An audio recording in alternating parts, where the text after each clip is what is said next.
This is the third episode in our Fear of Falling series. Today, we'll be talking about optimal performance theories.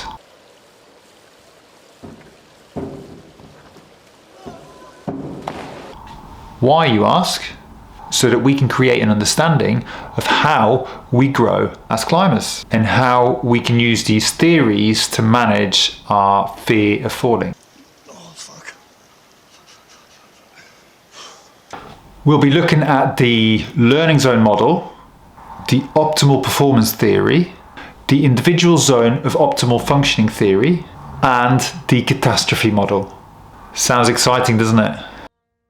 So let's first talk about the learning zone model. You can see from the diagram there are three areas. So you've got the inner circle, which is the comfort zone. You've got just outside of that is the learning zone, and that's where people grow as individuals.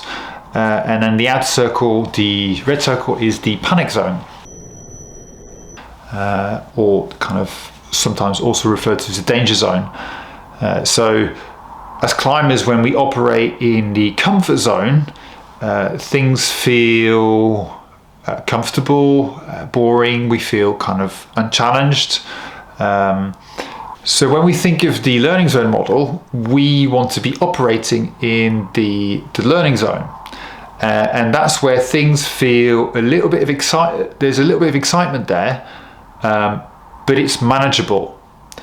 So as soon as our stress levels rise too high and we move into a panic state, it means that we're pushing ourselves too quickly. So this is where self-awareness really comes into play. So the next time you go and do fall practice, really think about what you're feeling. And if you are operating in the kind of the panic zone and you feel it's too much, just move down a little bit and just see how you're feeling. And sometimes the difference between kind of excitement and panic might just be a few inches. How do we grow the comfort zone? There are 6 steps to follow. Step 1, graded exposure. This means taking small and manageable steps, and this will be different for everyone. So when it comes to graded exposure, even if we increase if we're taking falls even a centimeter higher than the previous fall, then we are making progress. Step 2, purposeful training. So you need focused and specific practice with lots and lots of repetition. And I'm talking about hundreds and hundreds and hundreds of falls that you may need to take before you move up. And again, this is going to be a very individual process. Some people may need to take 10 falls to become used to a certain height, and other people may need to take hundreds or even thousands of falls to feel comfortable falling from a certain height. Step 3, we need a good support network around us. Talk about friends, belays, etc.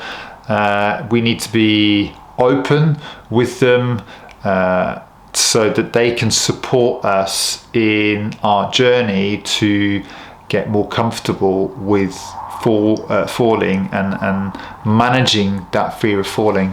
If you think that you're struggling with the fear of falling, I bet you there are so many other climbers out there, and potentially even your friends, who you may not think are struggling with it. Step 4, be patient. I far too often see people wanting to progress with regards to the fear of falling and their fall practice way too quickly.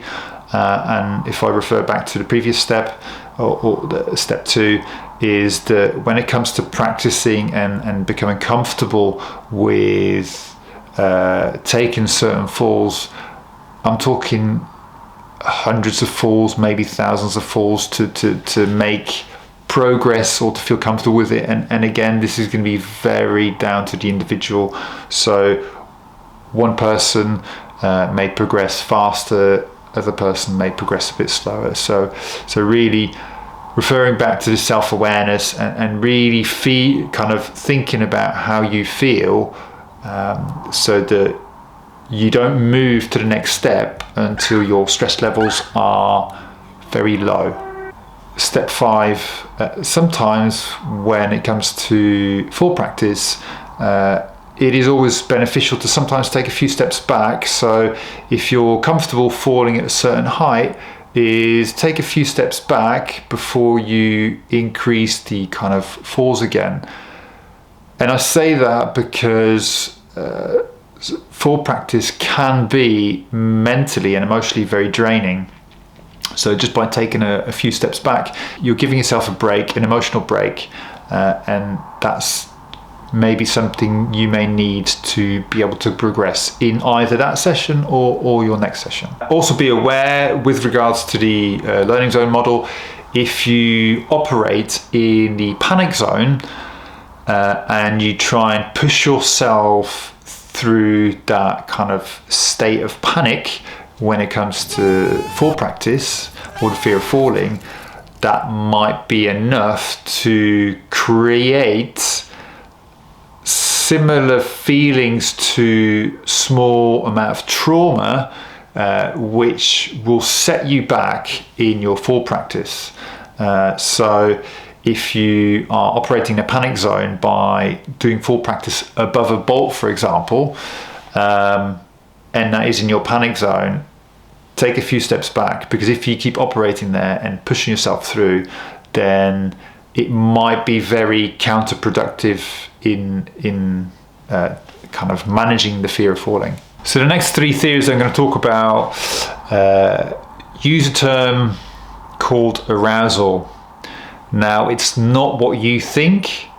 The arousal in those theories refers to a level of alertness and activation in the moment. So the optimal performance theory from 2 guys called Yerkes and Dodson, you can see from the graph that when arousal levels are low, the performance is fairly low. Now, when you increase arousal levels up to a certain point at the top of the bell curve, you can see that performance is very high. So it's referring to the optimal arousal level for optimal performance. Now, if we push those arousal levels a little bit too far, you can see that performance drops off. Now, again, for all of us, this is very individual, and we need to find out where our optimal level of arousal is to have the best performance possible. When it comes to fear of falling and full practice, we need to create that self-awareness. Again, I keep talking about self-awareness, which is so important, is that we need to really think about where our arousal levels are when we are doing full practice. So when we take falls from a certain height, if our arousal levels are being pushed too far, then our performance is going to drop off. So start low and slowly build it up and see where your performance is at its most optimal point. And that's where you want to operate. So the third theory I'm going to talk about is the catastrophe model. This theory was developed by 2 guys called Hardy and Fazey, and they took the optimal performance theory model and added a third axis into it, which refers to cognitive anxiety. So cognitive anxiety are worries and the negative thoughts that people have and the effects that this may have on the performance. So you can look at the diagram. It looks a bit complicated. It looks like a wave, and you can see on the 3 axes, performance, arousal, and cognitive anxiety or worry. And if you imagine you've got performance and arousal levels, and if you have cognitive anxiety, which is 0, then it just the shape of the graph takes on a bit like the Yerkes and Dodson model, which is kind of an inverted U, isn't it? Now, as we increase anxiety, so when the performer feels worried or is anxious, that will change the shape of the graph.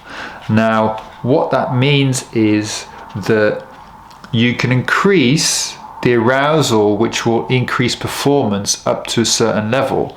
But when we push too far, performance just drops off. So it looks like a wave, it comes in, but it just drops off completely. So again, this theory builds on the previous one, where again, we need to just be very self-aware of where we put ourselves when it comes to fall practice. So the fourth theory is the individual zone of optimal functioning. Now, this is very interesting. It talks about three different athletes. You've got athlete A, B, and C. And it tries to explain the being in the zone for these three different athletes. They work at different levels of arousal. So you've got athlete A, who with a very low level of arousal kind of moves into the zone, into his or her zone, which is the optimal performance for that person. Now, athlete B obviously needs a higher level of arousal to perform optimally. And then you've got athlete C, who needs a higher level of arousal to perform optimally. So this theory is very relevant to fall practice, because maybe you're someone who needs to push themselves a little bit harder to be able to perform at the right level for you, or maybe you're an individual that needs to have a low level of arousal to be able to perform optimally, and if you push a little bit too far, your performance drops off completely. So the conclusion of all these four theories is that build self-awareness and really think about what you're feeling on the wall when you're doing fall practice and trying to manage the fear of falling.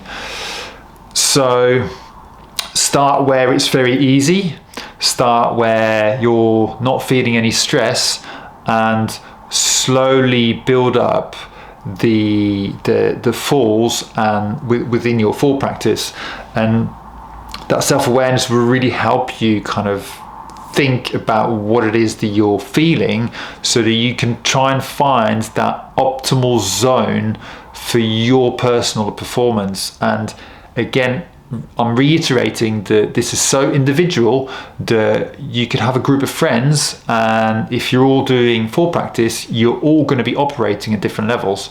So avoid comparing yourself to others and really focus on how you're feeling and where the optimal zone of performance is for you. Our next video is going to be on the belay relationship. Thanks for watching. Press the like button, press the subscribe button, and we'll see you next time. Stay tuned for more on the Fear of Falling series.